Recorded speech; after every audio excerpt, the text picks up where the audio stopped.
I'm not gonna move you, but he can hear me. We're gonna have to wait for help to come. Howie! The car flipped over. I'm gonna check inside.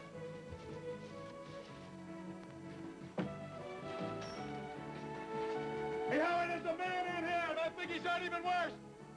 There will be someone in that hearing tomorrow whose business it is to take away your confidence, to make you appear uncertain, even untrustworthy. Would that someone happen to be Reuben Marino? None of your feelings, none of your past histories will be considered off limits. So if there's anyone here who is not ready to have his or her past dredged up in court, say so now. Do you suppose that after all these years I have developed a soul? A soul? Mm-hmm. You see, it is amusing after all. That I should find myself with a conscience and a soul. And what is even more amusing, that I should want to save it.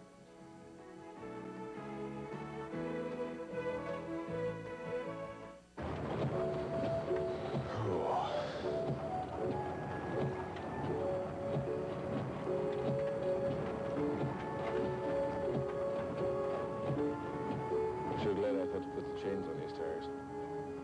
We're doing all right. What, about 5 miles to go yet, right? It's about 7. It's just taking us so long. Yeah, well, we left him plenty of time. I mean, you have to go slowly in weather like this.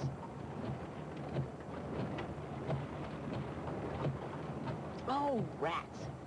What did we forget? Oh, I was going to check the weather in Key West. What difference does it make? Well, I want to warm up our bones once we get there. My darling, I will keep you warm. Yeah, that's what I'm counting on. The car coming toward us is swaying all over the road. I know. Why don't you just pull over and let him go by? I'll try as soon as I can find a place. Okay. Watch out. Watch out! Thank you for coming early, James. There's something I want to tell you before Stacy and the others get here and start discussing tomorrow's custody hearing. Well, I was looking outside the window tonight. I was afraid to drive with all this snow and sleet, but the highway wasn't that bad. Well, not in town, maybe.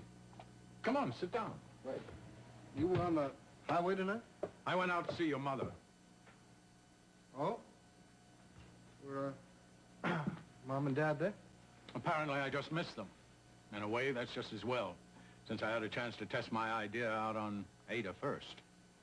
What idea? What I want to talk to you about, since Amanda's your sister. She's all right, isn't she? Oh, yes, she's fine. I want to keep it that way. That's why I've come to a rather important decision. At least I think I have. I keep having second thoughts. But I'm sure in the long run, it's going to be better for everybody concerned, including Amanda. I'm dying to know what it is. Oh, well, I don't mean to be mysterious about it. It's just that this decision has not been an easy one for me. Not easy at all.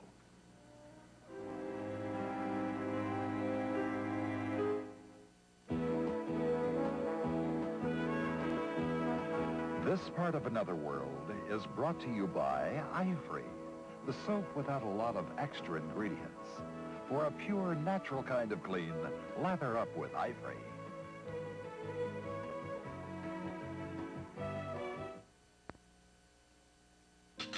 Lane, I wish you wouldn't feel like you have to always clear this table. That's right, Glenn. Just sit down. We'll get another cup of coffee. No, I don't want to. You sit down, please. I don't want another cup of coffee. Besides, Sandy's going to be here in just a minute, okay? Oh, you got a big date planned? Sure picked an awful night to go out. It's not a date. He's picking me up to take me over to Max. Stacy's having a meeting over there with all of us to tell us what to expect in court tomorrow. When did Mac get in from New York? Late this afternoon. Mary, you were telling me about R.J. Morgan coming down to the police station today? Oh, yeah, it was the strangest thing. He seemed to just be interested in his father's old desk, but when I asked him what he really wanted to talk about, he clammed up. You know, Larry, maybe he still feels guilty about his father's death. Maybe he just went down to the police station to punish himself. Well, I imagine that's part of it. But I feel there was something he really wanted to say to me. He just had a problem saying it. I bet I know who that is. Oh, Clarice, do me a favor. Will you please let Sandy in? I've got to get my coat on. I'm sure he's in a real big hurry to get to Max. Not in too big a hurry, I hope. Blaine, the road's out there. I know. Sandy. Hi, thanks, Clarice. Hey, Larry, how you doing? Listen, okay. I'm sorry to grab your sister and run, but we're... All right, honey, we are running late. Mac is expecting us. You know, I bet it's more than time that's got you a little anxious to get over to Max.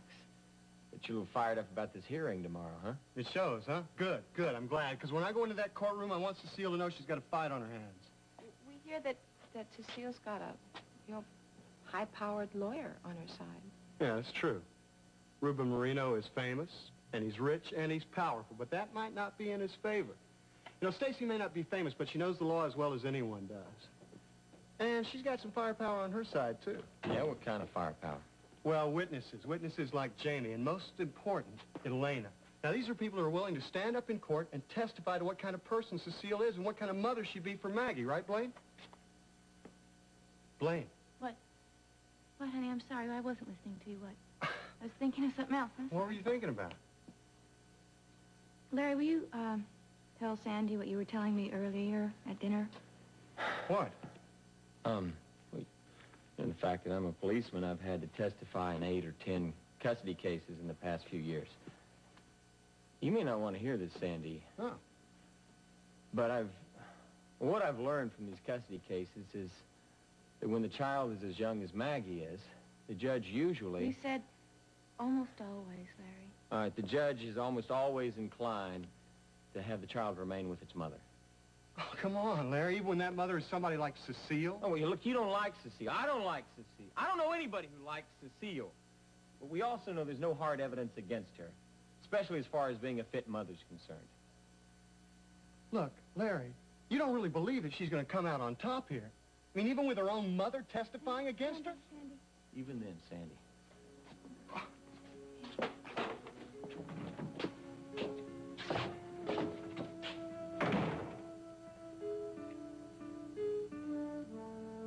So there you have it, James. It may be as difficult a decision as I've had to make, but I've made it, and I have to live with it.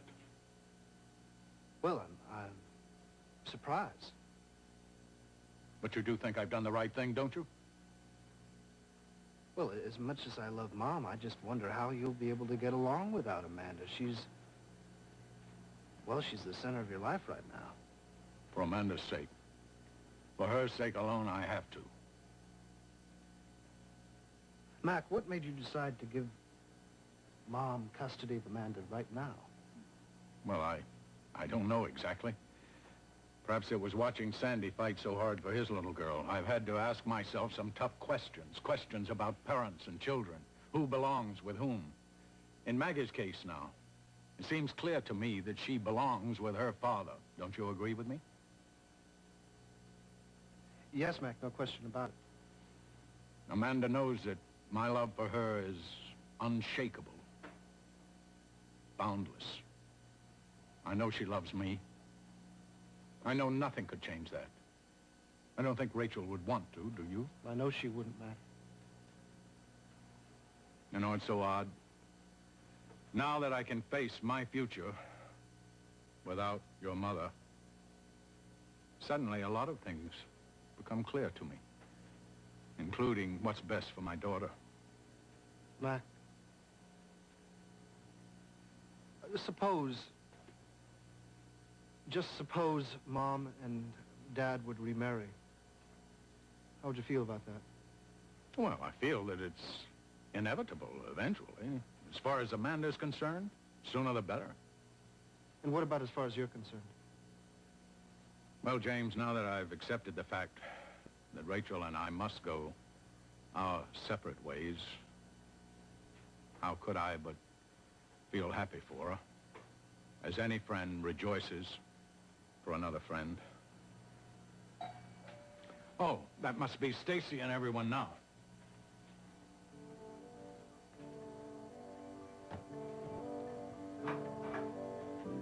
Hello, Counselor. You too, Elena. Oh, welcome back, man. Let me take your coats, and we'll roll up our sleeves and get to work. Due to the illness of Constance Ford, the role of Ada Hobson is being played today by Peg Murray. Right. I knew with Steve and Rachel flying off to be married, you'd be out here all alone with the kids. So? So, take off your coats and come on in and sit by the fire. I think she's glad we came, Thomas. Yeah. Well, you saved me a phone call. I was going to call you and ask if you knew that R.J. stopped by the police headquarters today. Yeah, Larry phoned me and said that he was very interested in looking at his dad's desk. Well, he was interested in something, but he didn't come right out and say what it was. Thomasina, do you see much of him anymore now he's back at school? No, not too much. Seems to be doing pretty good work, but keeps to himself. Oh. Well, maybe he just needs more time. Well, where are Nancy and Matthew at? Oh, well, Matthew's on his way to Dreamland, I hope. And Nancy's down in the kitchen. She says she's making fudge. I think she's making a mess. Fudge. Well, maybe I could go help her out. Oh, good. She could use another hand.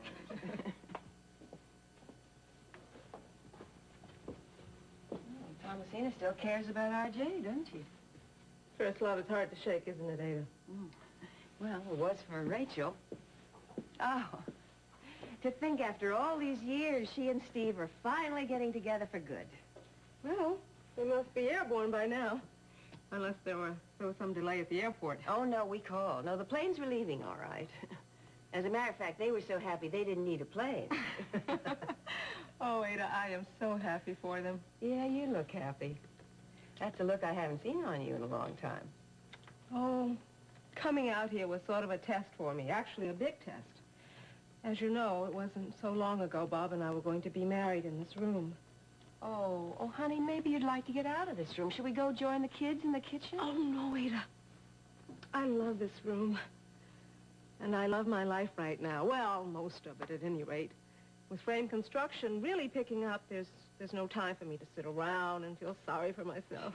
And I bet Thomasina's been a help, hasn't she? Oh, yes, she has. You know, I'm talking to Stacy Winthrop about adopting her. That's a terrific idea. I think so, too. It's given me more than enough reason to think the future might be a little brighter. Oh, it will, it will. When you have something to do, something you love, and someone to share it with, that's all the future you need.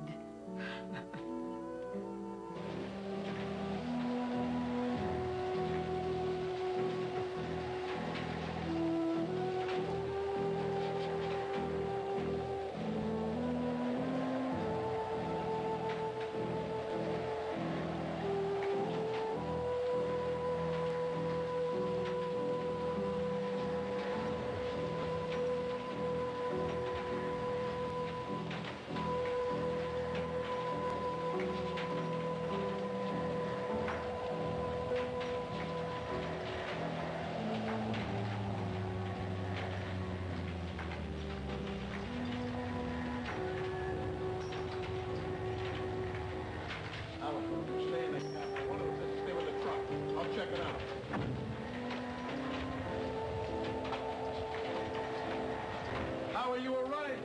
Don't distract her from the car. I'm going to look around.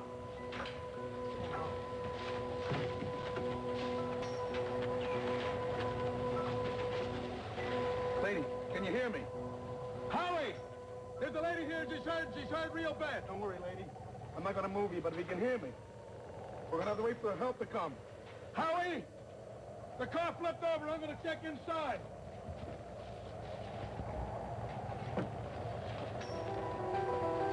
Hey, Howie, there's a man in here, and I think he's hurt even worse.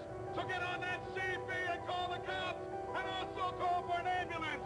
I'm going to see what I can do here.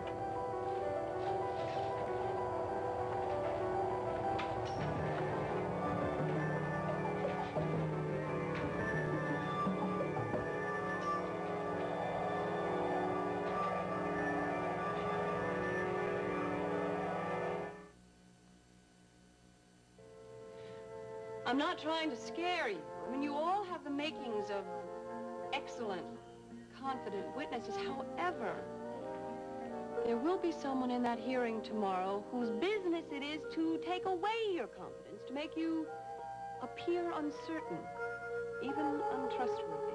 Would that someone happen to be Ruben Marino? I hear he's ruthless on cross-examination. All the more reason why we should be ready for anything. And I do mean anything. None of your feelings, none of your past histories will be considered off limits. So if there's anyone here who is not ready to have his or her past dredged up in court, say so now.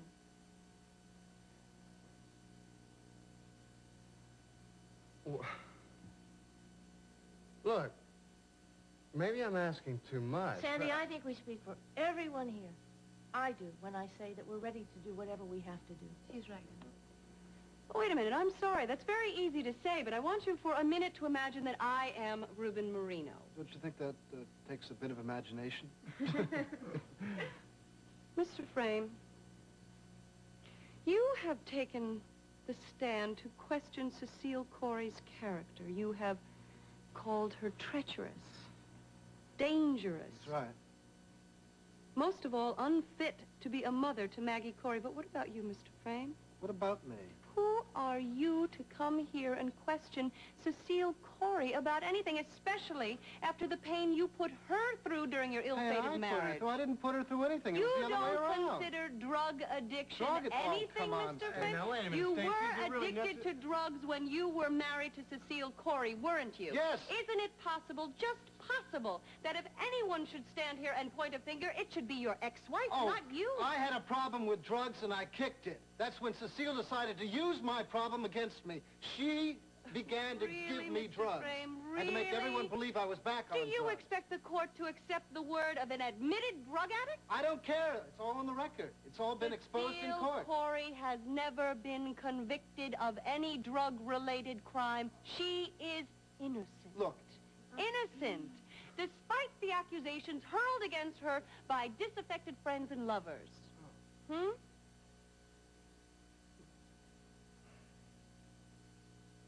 I see what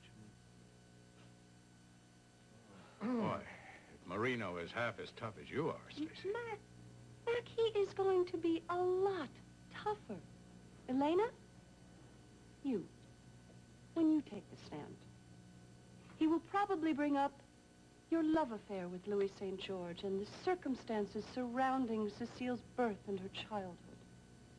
And I'm sure that will create a lot of sympathy for her, won't it? Yes. And blame. Since you and Sandy plan to be married and you will easily be partly responsible for Maggie, he's bound to bring up the issue of your alleged mental problems. Yeah, I guess he will, won't he, with Cecile sitting right beside him? Everything all the way down to rag dolls and nightmares.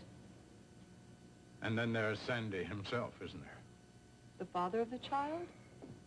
A former employee of Ilsa's escort service? Oh, I think Mr. Marino may mention that, yes. Now, well, I don't really care what the guy has to say about me. But I'm sitting here right now, looking at all of you, and I'm thinking about what you may have to go through, and I have to say, no, I can't let you do this for me. Wait a minute, Sandy. I don't know about anybody else here, but I'm not willing to do this just for you. I mean, I have my own reasons for wanting to testify. Cecile Corey has caused a lot of people a great deal of pain, including me. And I know she'll do the same to Maggie. And I won't allow that. Neither will I, Sandy. You know, Cecile is my daughter, and despite a lot of things, I love her very much. But I also love my granddaughter, and she belongs with you, no matter what. So, Sandy, you see, we're all determined to be there, no matter what the consequences. Yeah. Yeah, I do see, and I'm very grateful. Well, listen, now, I don't want you to think we're going in there defenseless. Here is the release that Sandy signed. That says that Sandy will not accept any of the income from the trust that Louis put aside for Maggie. Yes, it's all here. It's signed and notarized, and it may just be the strongest piece of evidence we have on our side. If only there was some way to prove it's that huge amount of interest money that has Cecile trying to get custody of Maggie. Mac, I intend to try to do that, believe me, but don't be surprised if Reuben Marino fights my even offering this as evidence. Don't be surprised about anything. Well, look, why don't we just now sit down and start with what each of you plans to say, and then we'll take it from there.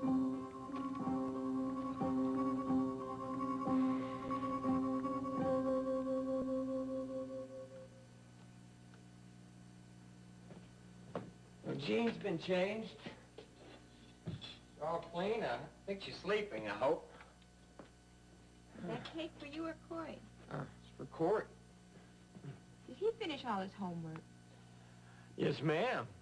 You know, I think I'm the one that deserves this cake. Because that math is too tough for me. Don't mention math to me. I'm think I'm going to go crazy here. What's the matter, baby? Is the Wizard of Coolidge Avenue having some problems with the books? This wizard can't figure out where all the money goes. Larry, you get a nice salary each week, but by the end of the month, there's nothing left. Well, maybe your calculator's on the fritz. No, it isn't the calculator. I think it's 1 salary and 4 mouths to feed, Larry. I think maybe we're going to have to consider my going back to work, at least part-time. I don't want you to go to work. I think you belong here with Jean. I know, honey, but, you know, lots of people are in our position. Most of the wives in this building are working, if not looking for work.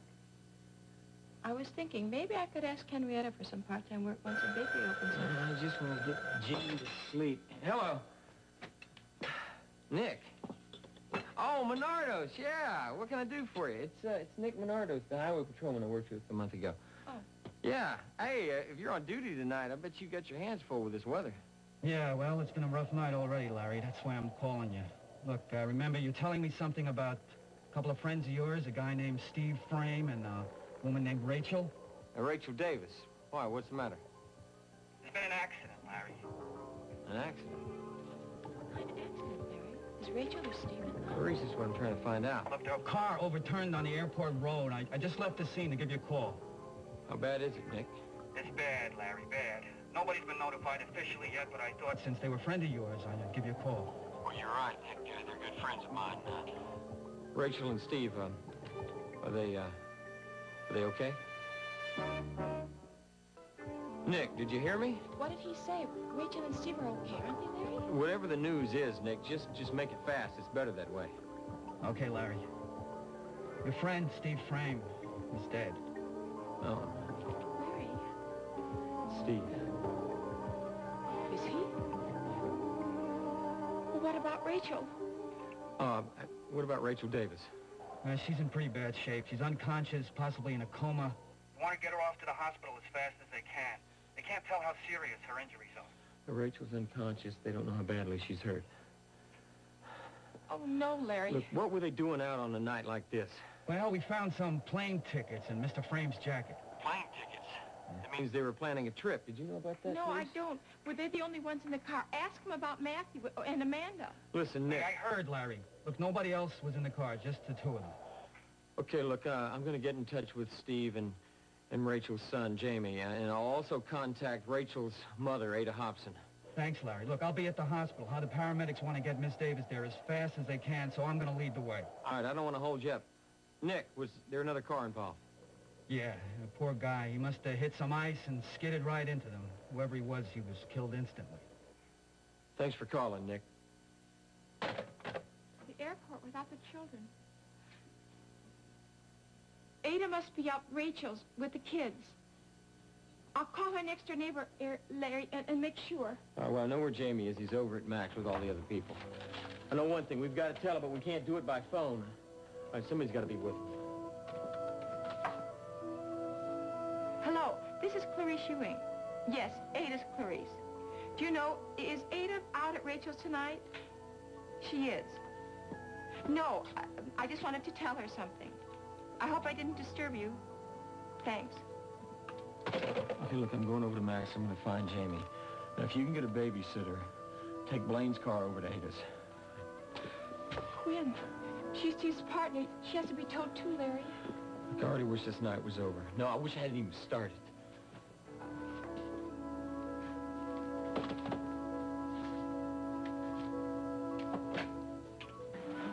Look, please, don't break up this discussion just because I have to leave. Oh, I think we've said everything there is to say, don't you, Stacy? Well, if you folks aren't ready for that hearing tomorrow, you never will be. Well, the weatherman says that the roads are clear here in town, but I'm afraid Maggie's nurse is going to get a little nervous out there all alone. But I thought you said Cecile was staying with Maggie tonight. Yes, well, Cecile called earlier and said that it was much too nasty an evening for her to go out. Far be it for Cecile to put herself out for her daughter's sake. Stacy, why don't you let me drive you home? Oh, well, thanks, Jamie, but it's not that far. I was really planning on walking. Walking? Stacy, it's snowing and sleeting outside. We don't want you to get pneumonia. Elena, Elena is right.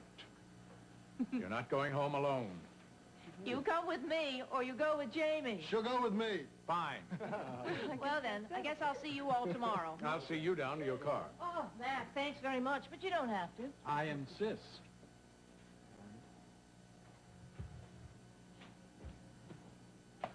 Besides, I want to ask a favor of you. Anything you say, Mac, whatever. Don't be too quick to accept. This involves having dinner with me tomorrow night. Well, I still accept. You going to fill me in on the New York trip? Oh, no, no, no. No business talk. Purely personal. See, Elena, I've come to a radical change in my life. I want to tell you about it. Mac, that sounds rather serious. It is. Very serious. Not entirely painful, however. I hope that you will find what I say important enough to hear me out. Well, it sounds pretty mysterious to me. Oh, I don't mean it to be. Well, maybe just a little. Anyway, tomorrow night I'll speak very freely. And don't you be surprised if it's of concern to you. I hope it will be.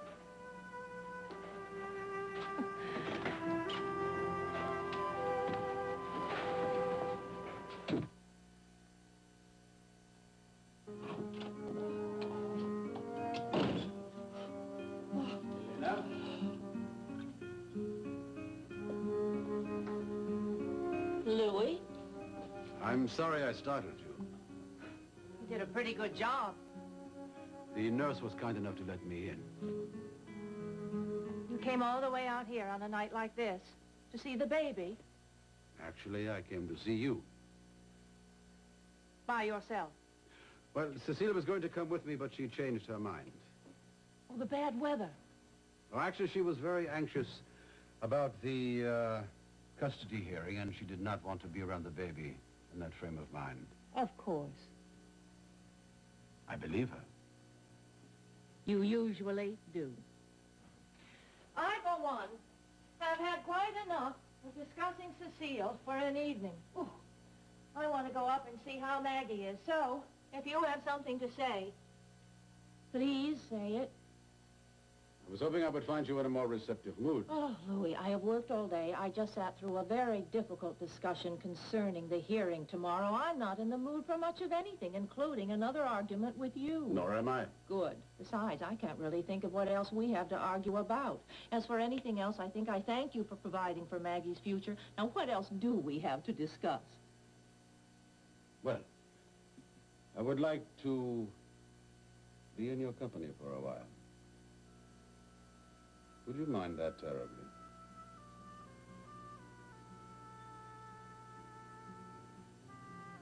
No. I wouldn't mind terribly. Yes, Mrs. Joyner, I know it is late. You're right, it's terrible out, but I was just hoping that maybe you could just stay with the children for a few hours. What do you mean it's not fair? It's not fair because when you throw a snowball, it's okay, but when I throw a snowball, you just cry like a little baby. Yeah, we'll see who cries. Oh, that's so cool. Oh. Grace? Are you all right? Is there something the matter? Oh, you haven't heard, have you? Heard about what? About the terrible accident. What terrible accident? You must have missed Larry when he went to Max. A friend of Larry's called from the highway patrol. It's Steve and Rachel. Their car was hit out on the airport road. Well, they're okay, aren't they? They're not okay. Steve is dead. And nobody knows how Rachel is. Oh, no. Dad, listen, I've got to get back to Dad. I should be with him right Daddy, now. Jamie's probably still over there, too. Ada. What about, does Ada know yet? She's out at Rachel's. I want to tell her myself, but I can't get a babysitter. You got a babysitter. I'm here. I'll babysit Gene and Corey. Come on, Clarice. Here, put your coat on. I'll drive you over to the Corey house, okay? Okay. Listen, honey, I'll try and call you if I get a chance, No, okay? don't worry about it. You guys both have enough to do. Okay. Tony, please be careful with driving. I will, Please. baby. Please, won't you stay for dinner? I just checked with the housekeeper. There's more than enough. Well, thank you, Mac, but I would really like to get home and go over my notes for the hearing tomorrow. But, Jimmy, why don't you stay? Wait a minute, so you can take a nice, relaxing walk in the snow. No, thank you. I told you before, I'm taking you home. All right. All right. What in the world? You're welcome. Larry, what brings you out on a night like this? Nothing serious, I hope. I'm sorry to say it is, Mac. Can I come in? Oh, please. Stacy? Jamie? Larry, is it anything? Something happened to RJ? No, it's not RJ. There was an accident tonight out on the airport road. Jamie, it involved your mother and your father. Steve and Rachel? Yes, somebody slid on the ice and plowed right into them. Well, they couldn't be hurt, could they? I mean... It was a serious accident, Jamie. I'm sorry, your dad... What about my dad? Your dad was, he was killed. Oh, no, Jamie.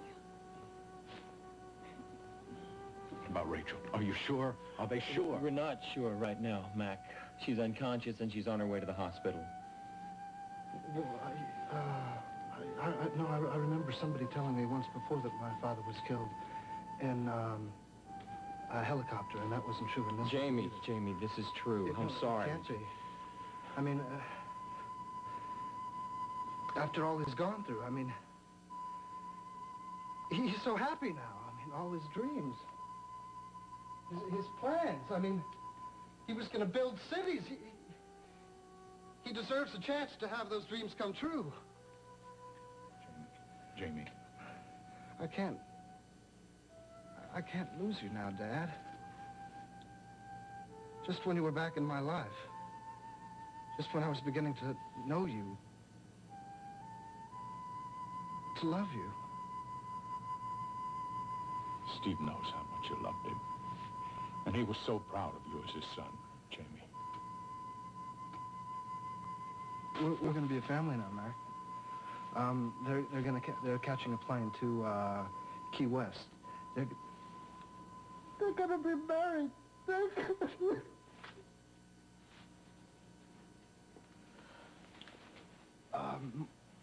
Mom. Where's Mom? I gotta see Mom. Grandma, somebody should tell Grandma. Maurice is on her way to Ada's. It's okay. I have to see Mom now. Jamie, you're not driving. I have to get to the hospital. I'm going to drive you, Jamie. Look, I'm going to drive you both to the hospital. All right?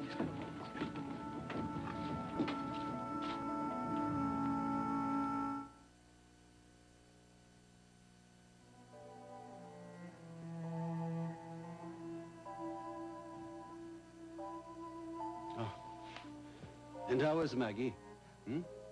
Sleeping the sleep of the innocent, I'm glad to say. May I pour you a brandy, huh? Louis, to tell you the honest truth, I don't really think I should talk with you tonight, not before the custody hearing tomorrow. I know it is going to be difficult for us, especially with Sandy's lawyers pulling their supposed tricks. Now, what tricks are those? Oh, come now, Elena. You know about the document that Sandy claims to have signed, waiving all financial gains with the custody of Maggie. Well, it's a perfectly legitimate document. All it says is that if Sandy does indeed get custody of Maggie, that the interest from her trust fund, which you have provided, will go back into the trust fund. He will not accept it as income. Yes, but my lawyer, Mr. Marino, assures me that that document, under certain circumstances, is retractable. Well, I'm quite satisfied that it can't be, and it won't be.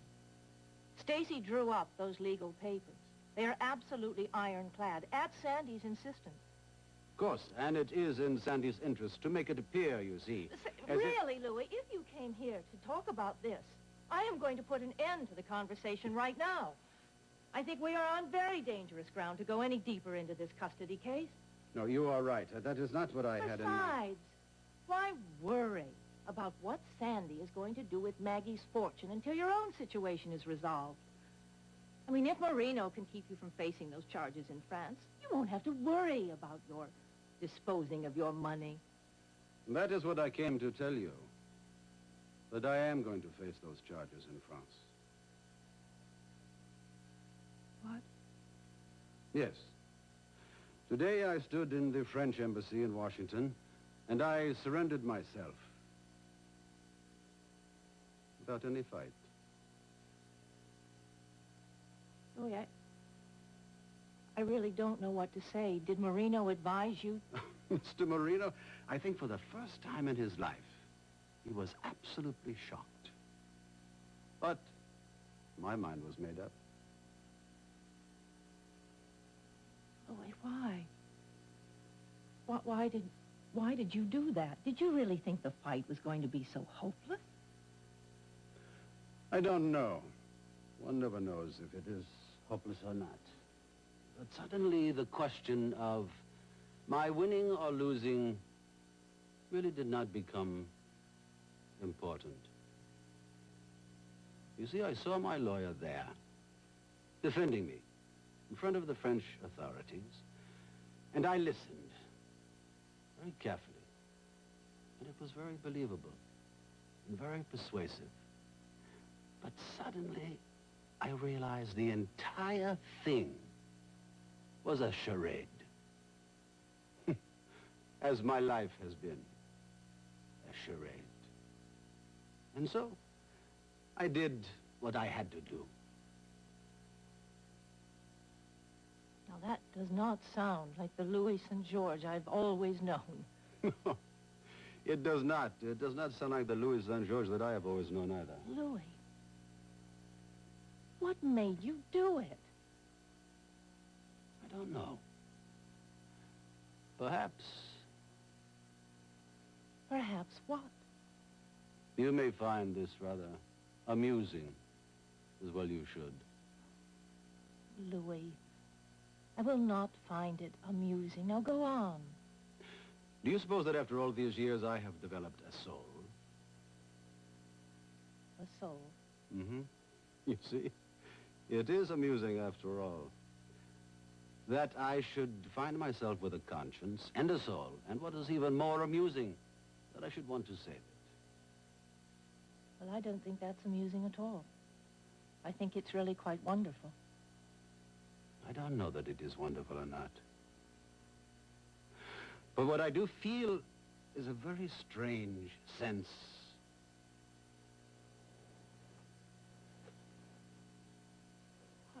Louis, go on. of relief.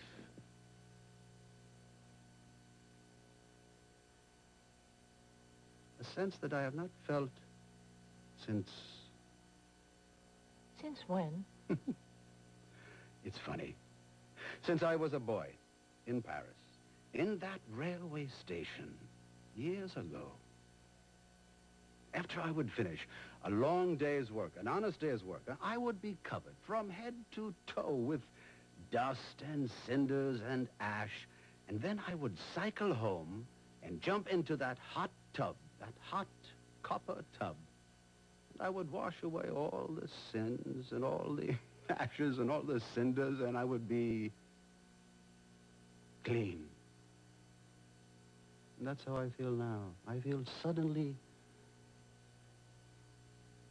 clean. And you say that's not wonderful? I don't know what it is really, you know. All I know is that it has much to do with you. Me? Yes. You see, I can look at myself in the mirror, and I can turn that mirror to the wall. What I cannot do is that I cannot look in your eyes and see disappointment, disapproval, contempt.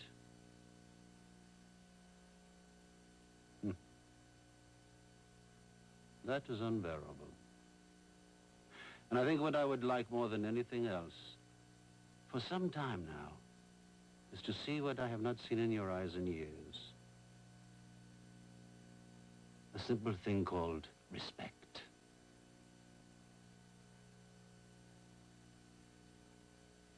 Louis, you realize you could go to prison for the rest of your life. Yes.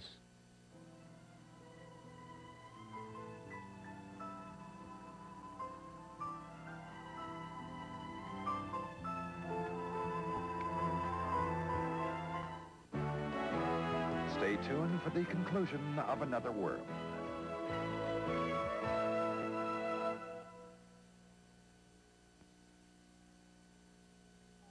Oh, how's the fudge coming? It's not. All we've got in there is something that looks like chocolate soup. Soup? Well, stir. Tell Nancy to stir. It'll come out all right. Well, I guess we should be heading home because it's a school night. Oh, that's right. Oh, well, thanks so much, both of you, for coming out here, especially on a night like this.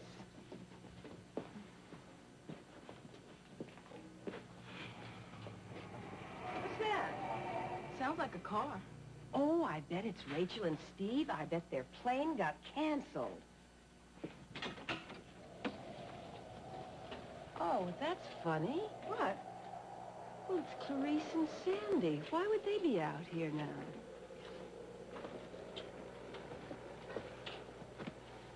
Ada?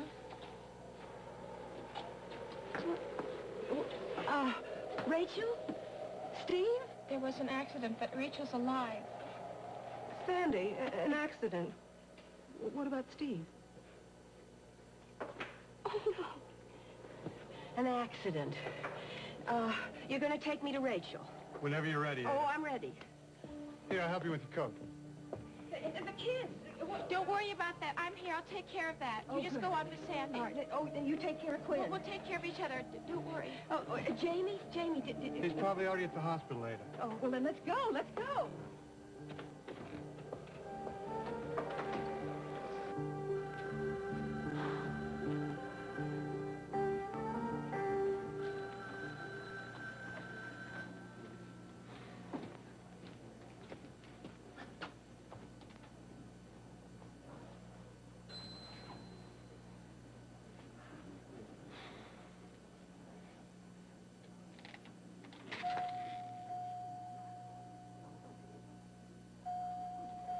Mac, I can't just stand around here waiting, not knowing. I know, Jamie, but there's nothing you can do for your mother. You've got to trust the doctor. No, what I have to do is find out how she is. Jamie, Larry is trying to find out for us. He's a police officer. He can get more information than you can.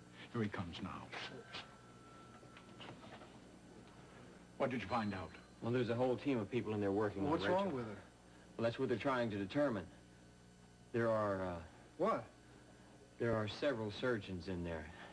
Jamie, it's just impossible to get any direct information. Well, the only kind of information I care about is if my mother's going to live or die. Jamie, I'm sorry. I don't have the answer.